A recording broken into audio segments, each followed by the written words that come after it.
Is market over valued? ये जो question है ये काफ़ी कॉमन क्वेश्चन है अमंग इन्वेस्टर्स, और as a very small investor या as a retail investor I just don't prefer looking at the market as a whole.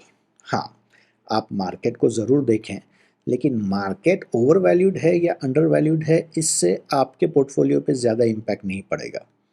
आपके portfolio पे कब इम्पैक्ट पड़ेगा कि जब मार्केट बुलिश फेज में है या बेरिश फेज में है।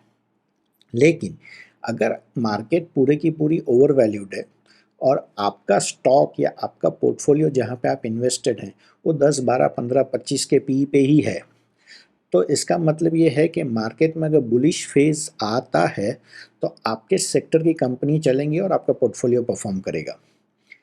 अदर वे राउंड, अगर मार्केट अंडर वैल्यूड है और आपने सारे स्टॉक्स को जमा किया है जो 200 के पी पे, 250 के पी पे, 300 के पी पे है, और उनमें ना सेल्स ग्रोथ है ना प्रॉफिट ग्रोथ है, सिर्फ ऑर्डर बुक के बेसिस पे वो हाई मतलब very high valuation, very high P पे चले गए हैं, तो मार्केट अगर अंडर वैल्यूड भी है तो आपका पोर्टफोलियो परफॉर्म नहीं करेगा।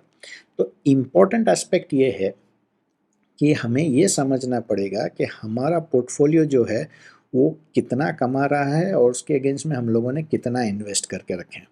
तो इसका जो अर्निंग्स कैलकुलेटर है वो इम्पॉर्टेंट है कि भाई आपके हर शेयर के लिए या टोटल नंबर ऑफ शेयर्स जो आप होल्ड करते हैं उसमें आपकी टोटल कमाई कितनी है।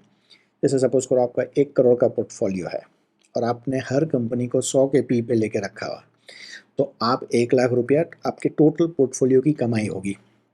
लेकिन अगर आपने हर स्टॉक को 50 के पी पे लेके रखा है तो आपके 2 लाख की कमाई होगी। ये कैलकुलेशन ज़्यादा इंपॉर्टेंट है। कोई आपके 25 के पी पे होगा, कोई 50 के पी पे होगा, कोई 75 के पी पे होगा, कोई 100 के पी पे होगा। तो आपका अगर एवरेज पी हर एक में अगर आपने इक्वल इन्वेस्ट किया है तो 50 पे आएगा। तो आपका 2 लाख रुपये आप टोटल कमा रहे हैं अपने 1 लाख रुपीज़ के इन्वेस्टमेंट के ऊपर। अब वो 2 लाख रुपये के ऊपर आप, हो सकता है कोई कंपनी 10% डिविडेंड दे, कोई कंपनी 60% डिविडेंड दे, तो आप 25-30% उसमें से डिविडेंड मिल रहा है, कमाई का 25-30%, वैल्यू का नहीं, माने इन्वेस्टेड वैल्यू का नहीं। तो उस कमाई में से आपको कितना डिविडेंड आ रहा है, कितना री इन्वेस्ट बैक हो रहा है, उससे कितना ग्रोथ आ रहा है, ये सारे पैरामीटर ज़्यादा इंपॉर्टेंट हैं, ना कि मार्केट अंडर वैल्यूड है या मार्केट ओवर वैल्यूड है। हाँ, आप ये ज़रूर देख सकते हैं कि आप जिस सेक्टर में इन्वेस्टेड है वो सेक्टर अंडर वैल्यूड है, ओवर वैल्यूड है, उसमें ओनरशिप ज़्यादा है, ओनरशिप कम है, ये फिर भी एक वैलिड क्वेश्चन हो सकता है। लेकिन market generally as a whole overvalued या अंडर वैल्यूड को नहीं देखना चाहिए। मेरे हिसाब से उसमें बुलिश फेज़ है या बेयरिश फेज़ है, लोग अंधे की तरह पैसा लगा रहे हैं या पैसा निकाल रहे हैं, वो इम्पोर्टेंट है। तो उसके लिए बहुत क्लियर डेटा है कि एफआईआई पैसा अंधे की तरह निकाल रहे हैं और डीआईआई जो है वो कंटिन्यूस बाइंग में है और मार्केट को एक संभाले हुए हैं। कब तक संभाल पाएंगे, that is more important question. इन मेरे को लगता है कि ये जो एफआईआई की सेलिंग है वो जब तक बजट में ये क्लैरिफाई नहीं होता है कि एलटीसीजी एसटीसीजी कितना रहेगा फॉर अ लॉन्गर टर्म, तब तक एफआईआई की सेलिंग रोकना मुश्किल लगती है मेरे को।